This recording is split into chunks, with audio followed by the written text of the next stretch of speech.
Era uma vez 3 irmãos que estavam viajando por uma estrada deserta e tortuosa ao anoitecer.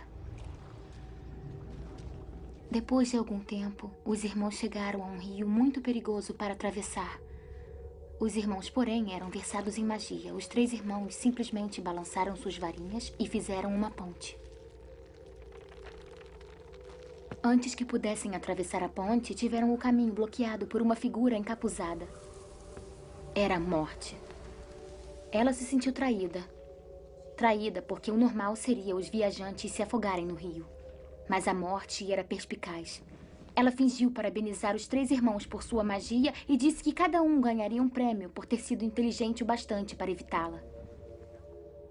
O mais velho pediu a varinha mais poderosa que existisse. E a Morte lhe deu uma varinha feita da árvore de sabugueiro. O segundo irmão resolveu humilhar a Morte ainda mais e pediu o poder de ressuscitar os entes já falecidos. Então a Morte apanhou uma pedra da margem do rio e a entregou a ele. Finalmente, a Morte perguntou ao terceiro irmão, um homem humilde. Ele pediu algo que lhe permitisse sair daquele lugar sem ser seguido pela Morte. E a Morte, de má vontade, lhe entregou sua própria capa da invisibilidade.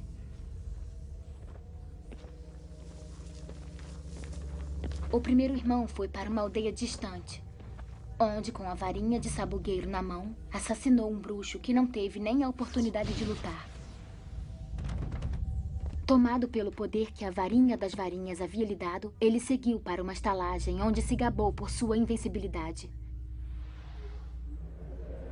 Mas naquela noite, um outro bruxo roubou a varinha e, por segurança, cortou a garganta do mais velho dos irmãos.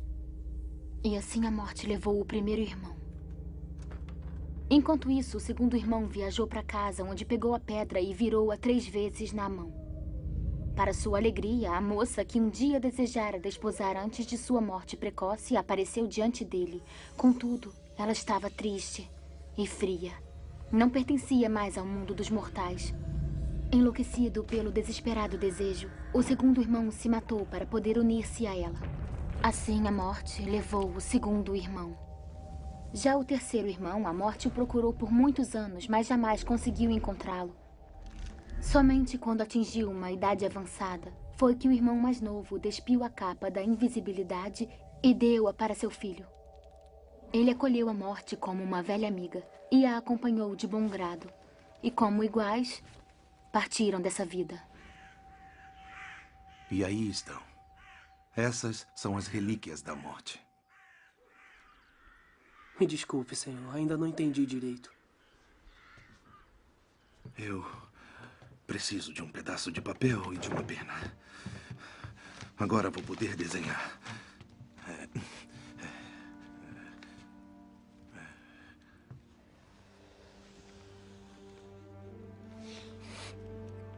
A varinha de sabugueiro. A varinha mais poderosa que existe.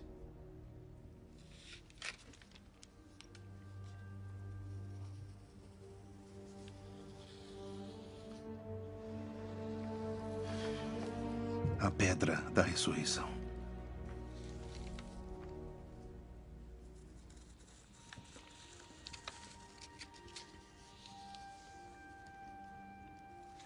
A capa da invisibilidade. Juntas formam as relíquias da Morte.